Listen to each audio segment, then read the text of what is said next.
Hello CDS aspirants, कैसे हैं आप लोग।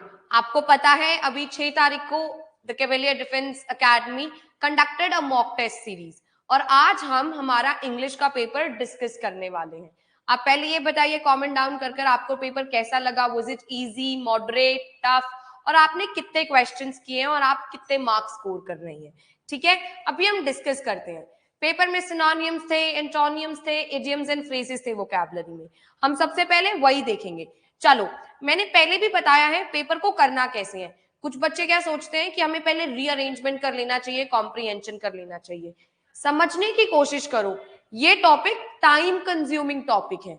अब तुम एकदम इसको स्टार्ट करोगे तो आपका आधा घंटा 25 मिनट इसी टॉपिक में निकल जाएगा और क्या पता थोड़ा ज्यादा टाइम भी लग जाए, क्योंकि हम अपने आप को बोलते हैं कि अभी तो टाइम है, एक बार दोबारा रीड कर लो S1 S6 और यही सब। अगर आपने 30 मिनट यहाँ दे दिए तो अब आपके पास कितना टाइम बचा है? 1.5 घंटा। 1.5 घंटे के अंदर आपको 90 क्वेश्चंस भी करने हैं, OMR शीट में भी लिखने हैं, मतलब मार्क करने हैं, और आपको रिवाइज भी करना है कि आपने क्या क्या छोड़ दिया है और यही सब। तो सबसे पहले आप कोशिश करें कि आप ग्रामर पोर्शन करें, फिर आप वोकैबुलरी करें और फिर उसके बाद कॉम्प्रीहेंशन और रीअरेंजमेंट पर आए। हम सबसे पहले वोकैब करते हैं। मैं 1 to 20 जाऊंगी इन अ प्रॉपर सीक्वेंस। ठीक है, चलो पहला देखते हैं क्या है। अब मैं I will read the directions each time.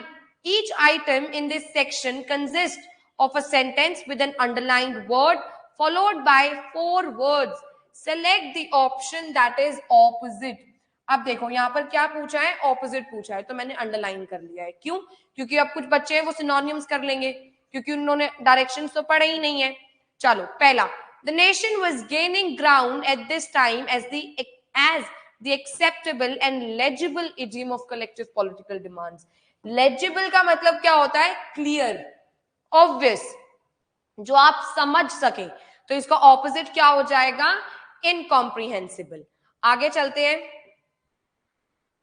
Among its distinctive features is a conflation between land. Conflation क्या होता है? Conflation का मतलब होता है मिक्सचर, amalgamation, जो यहाँ पर लिखा हुआ है। और यहाँ पर देखो amalgamation, meld, emulsion, ये क्या है? ये सारे के सारे इसके सिनोनियम्स है। तो एग्जाम मेरा आंसर हो गया constituent. The partners maintained an amicable. What is amicable? Amicable और amiable होता है फ्रेंडली। अब देखो amiable, friendly, gracious, mellow down. अब वर्ड क्या है? सरली। तो सरली का मतलब क्या होता है? बिटर, जिसमें बहुत सारी लड़ाइयां हो, bad tempered. For clinicians under the occupation whose patients were dying from hunger, this presented an ethical quandary and a personal dilemma. What is quandary?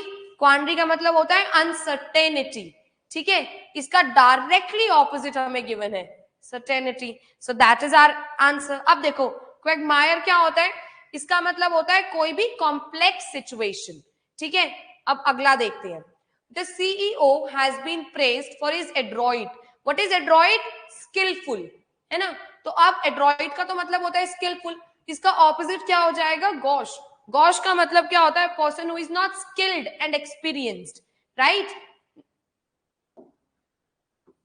Next, the earthquake destroyed thousands of people's lives, but I was struck by the incredible resilience. Resilience का मतलब your mental robustness.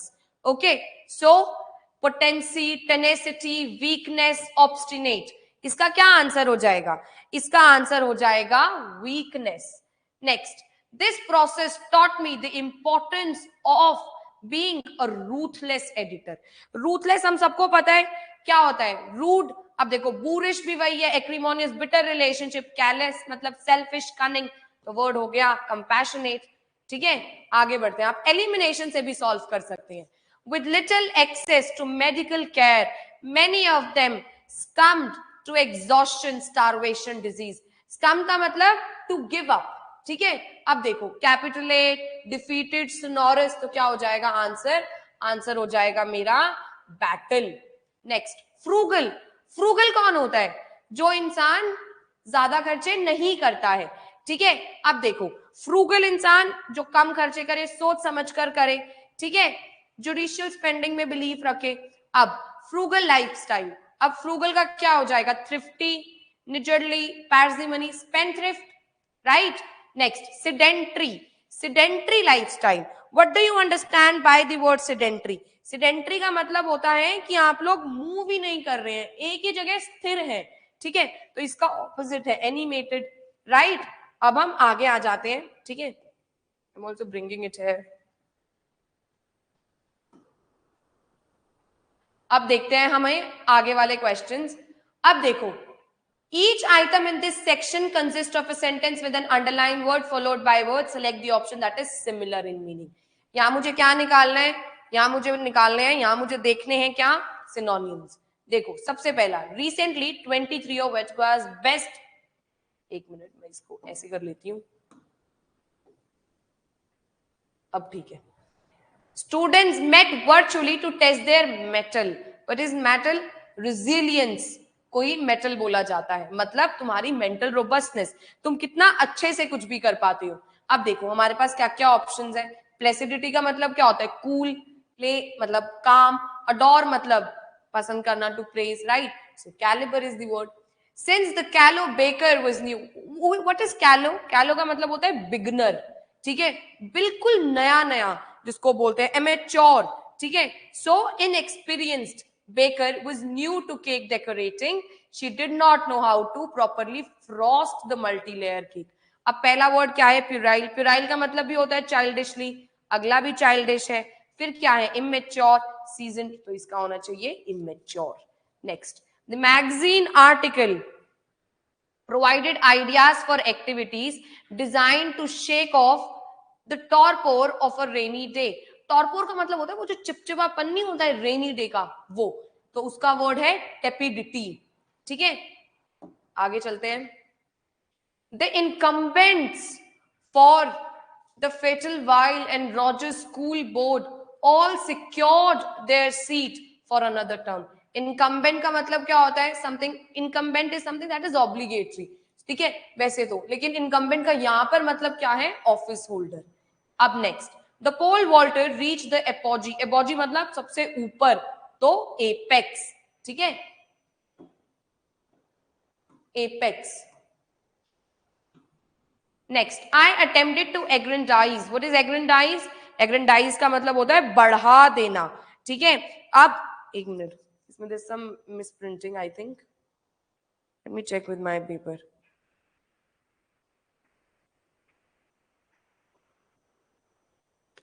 There's some, okay.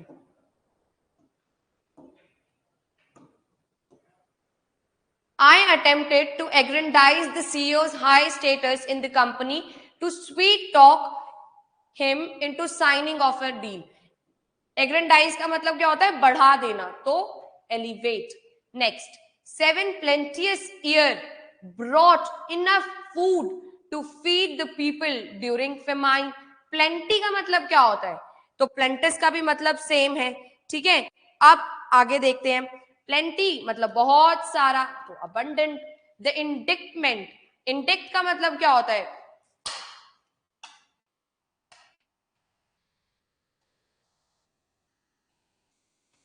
We have done this word in the class. indict, arraign, किसी के ऊपर case लगा देना या कुछ भी, तो indict का क्या हो जाएगा? arraign. नेक्स्ट देखते हैं हम आगे. The student was procrastinating writing the report. procrastinating का मतलब होता है postpone कर देना, ठीक है? तो diatonic, diminutive, lackadaisical का तो मतलब careless होता है, तो होना चाहिए loiter. Next, the facts of the unsolved mystery were intriguing, but the author's conclusion was facile. What is facile? Something very simple, which is not at all complicated, right? आगे बढ़ते हैं हम.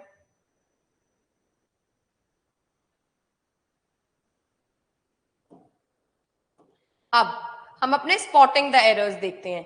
ये भी बहुत इजी थे पेपर के अंदर. एक मिनट, पहला पढ़ते हैं. चलो, तो मैं ऊपर आ गई हूँ.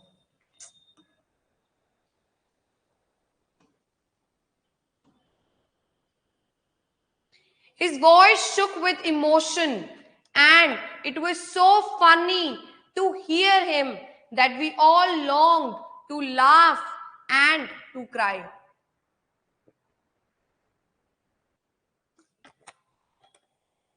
अब देखो यहां पर क्या है, that all we long to laugh and cry, ठीक है। अब इसके अंदर क्या होना चाहिए, वी ऑल लॉन्ग टू। अब एक और चीज मैंने बताई थी जब मैंने इन्फिनेटिव किया था कि यहां पर अगर टू आता है इन्फिनेटिव में तो हमें एंड के बाद हम कोई भी दो स्टेटमेंट को कनेक्ट कर रहे हैं विद इन्फिनेटिव, तो हमें बार बार टू लगाने की जरूरत नहीं है, तो यहाँ पर टू लाफ एंड क्राई हो जाना चाहिए था। The old man was overwhelmed for joy. This I have done in preposition. For joy, with joy. Right? Next. I have just come to know that Mr. Ray one. देखो यहां पर ना comma है, अगर कॉमा नहीं होता तो problem थी। One of my favorite teachers died with cancer recently. With क्या होता है, died with। जब भी हम बीमारी की बात करते हैं तो he died of cancer, not died with cancer, ठीक है। So the error is here. Next, find the grammatical error in the sentence if any. Every boy and every girl was given a packet of sweets. This we did when we were doing articles, कि जब भी और जब हम pronoun कर रहे थे तब भी जब मैं एवरी से कनेक्ट करती हूं दोनों को, सब्जेक्ट वन सब्जेक्ट टू, तो सिंगुलर होना चाहिए। Next, find the grammatical error in his book. The Churchill describes that historical first meeting with Roosevelt. अब हिस्टोरिकल का मतलब क्या है, जिसका हिस्टोरिक सिग्निफिकेंस हो, ठीक है। अब यहां पर देखो इन्होंने हिस्टोरिकल वर्ड यूज किया है। हिस्टोरिकल का मतलब क्या है, जिसका कुछ पुराना पास्ट सिग्निफिकेंस हो, लेकिन जो वर्ड हिस्टोरिक होता है उसका मतलब होता है अटमोस्ट इंपॉर्टेंट, तो यहां पर हिस्टोरिकल की जगह क्या होना चाहिए था, historic. Next, the Duke device aims at eliminating the risk of short circuiting. Short circuiting या शॉर्ट सर्किट, यहां पर ये क्या होना चाहिए, नाउन की तरह यूज हुआ है तो short circuit. Neither of the girls were willing, same, either of, neither of, singular verb आनी चाहिए। Knowledge and wisdom makes an individual truly complete and self-assured. यहां पर देखो नॉलेज और विजडम एक चीज है, मेक्स ठीक है, इंडिविजुअल ट्रूली तो कोई एरर नहीं है। The arm was so badly injured that he must have it amputated. He must have it amputated. यहां पर कुछ मेरे को लग रहा है, तो इसका क्या होना चाहिए था, that he got it amputated, क्योंकि यहां पर क्या है कि वो इंजर्ड हो गई थी, ठीक है। सेंस समझिए आप सेंटेंस की क्या है। आगे, what makes people angry or tense is actually a mystery which is difficult to explain. What makes people, इसमें कोई गलती नहीं है, एंग्री ठीक है, और tense is actually a mystery, यहां पर देयर इज नो एरर। अब देखो जो कॉम्प्रिहेंशन था, अगर आपको कोई क्वेश्चन में प्रॉब्लम है तो you can ask, otherwise I am just going to tell you the answers right now. Okay, 31 का आंसर होना चाहिए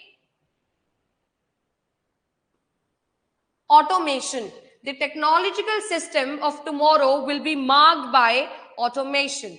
Next, 32. The future man, according to this passage, must be most capable of dealing with the changing reality.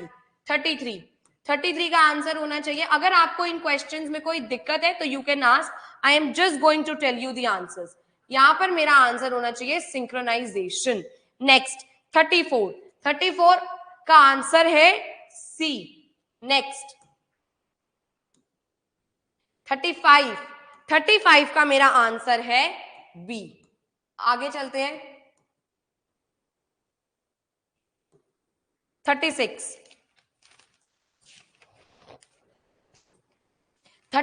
का मेरा answer है C, friendship is beyond science and mastery. 37 का मेरा मतलब answer है setting of the sun with all its beauty. 38 का answer है love and laughter, pain and loneliness. 39 का आंसर है डी, इंडियन टूरिस्ट। 40 का आंसर है A, the houses of playwright and writers are well decorated and full of splendour. अभी मैं आपको एक चीज बताती हूँ, देखो ये टॉपिक्स की I had already recorded a video on this, मैं दोबारा बता देती हूँ। हम जब भी ना पैसेज करते हैं तो हमें डायरेक्टली पैसेज नहीं पढ़ना चाहिए, हमें पहले क्वेश्चंस पे नजर मार लेनी चाहिए कि क्या क्वेश्चन पूछे गए हैं, क्योंकि अब तुम्हारे दिमाग को पता है कि ये क्वेश्चन है और अब तुम्हारा दिमाग उन्हीं क्वेश्चंस को ढूंढेगा जो आपको हेल्प करेगा टाइम मैनेज करने में एग्जाम में. Next, many premier educational institutions forward to have a tie. क्या होना चाहिए इसका? क्या करते हैं वो लोग? टाई इन करते हैं या टाई अप करते हैं? टाई अप करते हैं, so that is the answer. Next, a child is the future of a family as well as nation. So answer होना चाहिए as well as. Our teacher encouraged his setting the poem to music. The sun shone brightly. सन है shines होना चाहिए, इस shine कुछ होता नहीं है, शाइनिंग हो नहीं सकता, shown. Leela said that the new restaurant was nothing to write about. She thought it was. अब देखो, just average, अब कुछ नहीं है उसके पास तो वो एवरेज ही होगा. My India by Corbett deals dash author's familiarity. जब भी हम deals यूज करते हैं इसके बाद क्या आता है? deals with. Next, 47. The Prime Minister insisted. अब देखो इसका ना dash fuel prices rising या raising. raising है verb, ठीक है. अब मैंने एक चीज बताई थी, जब भी अगर टू है तो वर्ब की फर्स्ट फॉर्म आएगी, नहीं तो सबके साथ वर्ब की फर्स्ट फॉर्म और आईएनजी आएगी, सबके साथ है. अब फ्यूल प्राइसेस का बढ़ाना तो on raising, insisting on. He came back from the game, took a dash शार. कैसा शार रहते हैं हम? जल्दी, सो क्विक शार. Next, a trader was dash. Trader was hindered, detained, retained, block. A trader was dashed at the city port early on Thursday for carrying. अब देखो उसको पकड़ लिया है ना वहां पर क्योंकि कुछ इलीगल हुआ है तो डिटेन कर लिया है. The principal has given his dash to the match. अब यहाँ पर होमोफोन्स आ गए हैं, है ना. अब देखो एक्सेप्ट का मतलब क्या होता है? एक्सक्लूडिंग. एसेंट का मतलब होता है increasing ascending order. Refuse, denial. Ascent का मतलब होता है मंजूरी. तो यही मेरा आंसर है. अब आगे आ जाते हैं इडियम्स और phrases. To crack someone up का मतलब किसी को हंसाना. To make someone laugh. अब next, beggar can't be choosers. इसका मतलब क्या है कि जब आप किसी भी सबऑर्डिनेट पोजीशन पर होते हैं तो आपके पास ऑप्शंस नहीं होते हैं चूज करने के लिए. आपको सिचुएशन के साथ मैनेज करना पड़ता है, कॉम्प्रोमाइज करना पड़ता है. इन तीनों में से कोई भी स्टेटमेंट नहीं मैच कर रही है. यहाँ पर बैड टाइम की बात हो रही है, जरूरी थोड़ी ना है बैड टाइम के बाद ही इंसान बेगर है. So not important. So the answer is D. Next, water under the bridge. अब इसका मतलब क्या है? इसका मतलब है कि कोई भी ऐसी चीज जो पहले हो चुकी है जिसका कुछ ज्यादा मतलब नहीं है, ठीक है. Not significant and important anymore. Hit the sack. Hit the sack का मतलब जाकर सो जाना, ठीक है. अगला, swing into action. Swing into action मतलब कोई भी काम जोरों शोरों से होना. Start working. In the line of duty का मतलब नौकरी करते समय, व्हाइल डूइंग वंस जोक.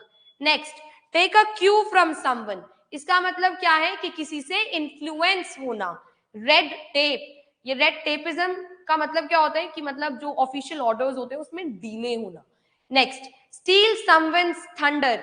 इसका मतलब क्या होता है? इसका मतलब होता है कि किसी ने कोई काम किया और तुम उसका क्रेडिट खुद खा जाओ, ठीक है. To eat one's own words. इसका मतलब क्या होता है? इसका मतलब होता है कि जो तुमने बोला उसको यू टेक बैक, राइट. अब आगे आते हैं क्लोज कॉम्पोजिशन में. इसमें भी I am just going to tell you the answers, okay. If you people find have any doubts, you can comment down your doubts. पहले का आंसर होना चाहिए scene.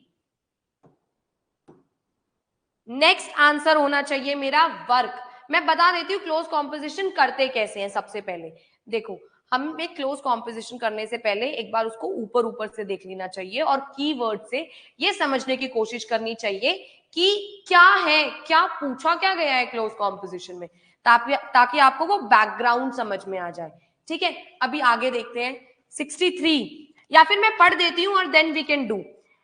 First, it is summed up in a single word, man. Man is the only real enemy we have. Remove man from dash, the root cause of hunger. Remove man from scene.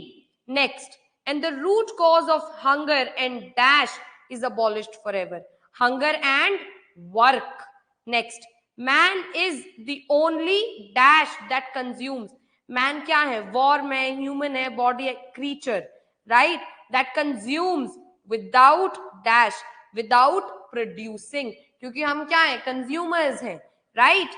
Next, he does not give milk. He does not, मतलब does है, not बाद में दिया हुआ है. Lay eggs. He is too weak to pull the plow. Next, he cannot run dash enough to catch rabbits fast dash he is, yet he is lord of all animals. He sets them to work. He gives back to them the bare minimum that will prevent them from starving from death. Clear everyone? Any doubts? अब rearrange में भी I am just going to tell you the answers, okay? और इसके ऊपर भी we had already recorded a video. You can go back and check कि हमें कैसे solve करना चाहिए. 71 का the option is B. 72 का the option is A. Next, 73 का the option is C. 74 का the option is D. Next, 75 का the option is C.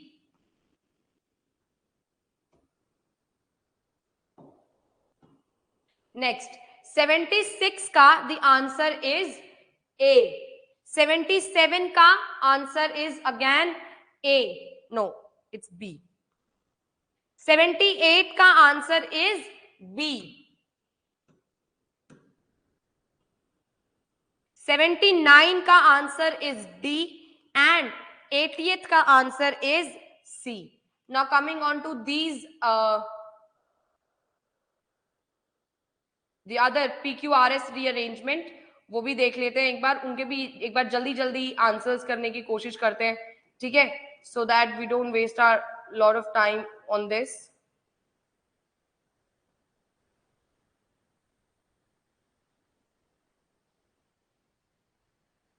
ये पेपर आगे पीछे तो नहीं हो गया है?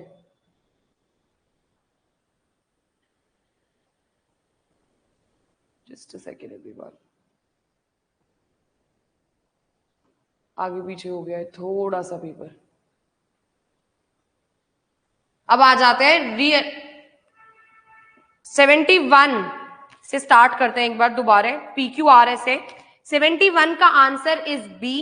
72 का आंसर इज A. 73 का आंसर इज C. 74 का आंसर इज D. 75 का आंसर इज C. 76 का आंसर इज A. 77 का आंसर इज B. 78 का आंसर इज B. 79 का answer is D and 80th is C. अब देखते हैं रीअरेंजमेंट जो S1 S6 है. 81 का आंसर इज D. 82 का आंसर इज C. 83 का आंसर इज B. 84th का आंसर है C. 85 का आंसर है C. 86 का आंसर है A. 87 का आंसर है B. 88 का आंसर है D. 89 का आंसर है D और 90 का आंसर है B. अब हम बात करते हैं हमारे आगे आने वाले क्वेश्चंस जो ग्रामर के ऊपर बेस्ड है. The organisation had no option. अब देखो यहाँ पर क्या बात की गई है कि उनके पास कोई ऑप्शन नहीं था. तो as to cancel no option but to cancel all the plans. Barely, barely के बाद क्या लगता है? व्हेन लगता है. यहाँ पर हैड है तो आगे भी पास्ट होना चाहिए. तो when the doorbell started ringing. If you had completed क्या होना चाहिए? Would have. वर्ब की थर्ड फॉर्म कहाँ है? ये रहा. You would have bought it to school. Clear everyone? आगे देखते हैं. She punished him because of him being notorious. She is hardworking, therefore she will succeed. I read dash. तो one है, one of के बाद क्या लगना चाहिए? Plural noun. So the best books.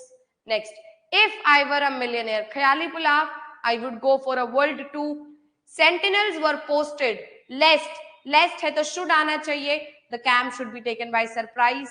I have never seen him since, अब ये question important है, मैंने बताया है जब सिंस को हम एज अ कंजंक्शन यूज करते हैं कोई भी दो इवेंट दिखाने के लिए, तो आगे वाला तो कैसा होना चाहिए मेरा, प्रेजेंट परफेक्ट में, और पीछे वाला जो मेरा सेंटेंस है वो होना चाहिए सिंपल पास्ट में. So the answer over here is that unfortunate event happened.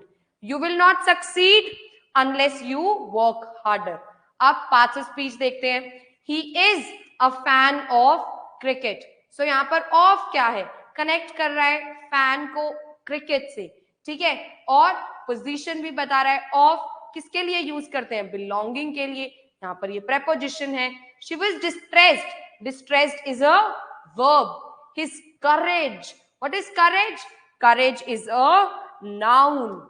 Next, fruits and vegetables are क्या है, primary auxiliary verb. Next, homework, homework क्या है, noun. She is running slowly, slowly is adverb. The student wrote is verb. Karachi is the largest city, largest is adjective. Under, I left my keys under the bed. So ये position बता रहा है तो preposition. Summer is my favorite season, favorite is adjective. अब देखते हैं हमारे paired words को, ठीक है. हम कोशिश करेंगे समझने की. Oracle का मतलब क्या होता है, कोई भी priest, ठीक है, जो प्रोफेसीज और इन सब के बारे में बताता हो. ऑरेकल क्या है, ह्यूमन का पार्ट. So option D. अगला है VIAL और VILE. अब VIAL तो होता है कंटेनर, पानी भरने के लिए और जो वो सब यूज किए जाते हैं. और VILE क्या होता है, मैं इसको इस तरफ कर देती हूँ, ठीक है, सारे पढ़ते हैं. तो VILE का मतलब होता है बहुत ही बुरा, एक्सट्रीमली अनप्लेजेंट. Next, seed. एक है SEED, एक है CEDE. SEED क्या होता है, प्लांट के लिए बोला जाता है. और सीड का मतलब क्या होता है, CEDE. ओ, एम्ब्रॉयनिक प्लांट और फ्लारी प्लांट, ये दो भी ऑप्शंस हैं. तो क्या होना चाहिए, सीड तो फ्लारी प्लांट की होती है. So flowery plant, that is the answer. Next, carrot और कैरेट, एक तो वेजिटेबल है और दूसरा गोल्ड के लिए यूज किया जाता है. So the option is D. Next, this is important, perspicacity and perspicuity. ये मैंने क्लास में भी किया है. पर्सपिकेसिटी का मतलब है तुम्हारी इंटेलिजेंस, तुम कितना समझ पाते हो किसी चीज को. पर्सपिकिटी का मतलब है तुम्हारा बोलने का तरीका. So option A is the correct one. Next, immolate और एम्यूलेट. देखो, इमोलेट का मतलब होता है सेक्रीफाइसेस करना, और इम्यूलेट का मतलब होता है जो तुम्हें बहुत अच्छा लगता है, तुम्हारा आइडियल, उसको फॉलो करना. सो ऑप्शन ए. नेक्स्ट, कॉम्प्लेसेंट और कॉम्प्लेजेंट. देखो, कॉम्प्लेजेंट यहाँ पर PLAIS है तो इसका मतलब होता है टू प्लीज, ओके. और COMPLACENT का मतलब होता है vanity, haughty, proud, over confident. So complaisant means eager to please and complacent means over confident. Option D. Next, except और एक्सेप्ट, इसका तो मतलब होता है एक्सक्लूड करना और एक्सेप्ट का मतलब होता है एग्री करना. So option C. एक है डिफाई, एक है डीफाई, ठीक है. डिफाई का मतलब क्या होता है, अपोज कर देना. डीफाई का मतलब क्या है कि किसी को भगवान का दर्जा देना. Option A is the correct one. Next है इवोक और इन्वोक. इवोक का मतलब क्या होता है, रिस्पॉन्स लेना, और इन्वोक का मतलब क्या है, इन्वोकेशंस, प्रेयर्स की जाती हैं, वही सब. I have discussed the paper. अगर आपको कोई भी इसमें डाउट्स हैं, कोई भी क्वेश्चंस हैं जो आप पूछना चाहते हैं, तो आप वो सभी कमेंट डाउन कर सकते हैं. अगर आपको कोई और क्वेश्चंस है, कोई और क्वेरीज हैं, तो that also you can ask in the comments and you can call on the number that is given below for any further information. Keep working hard, keep studying and clear your examination. All the best everyone. See you after 10th. अब हमारा अगला mock test कब है, 10 को है. तो अब हम 10 के मॉक टेस्ट की भी ऐसे डिस्कशन करने वाले हैं, answer discussion. So see you on our YouTube very soon. All the best everyone. Take care.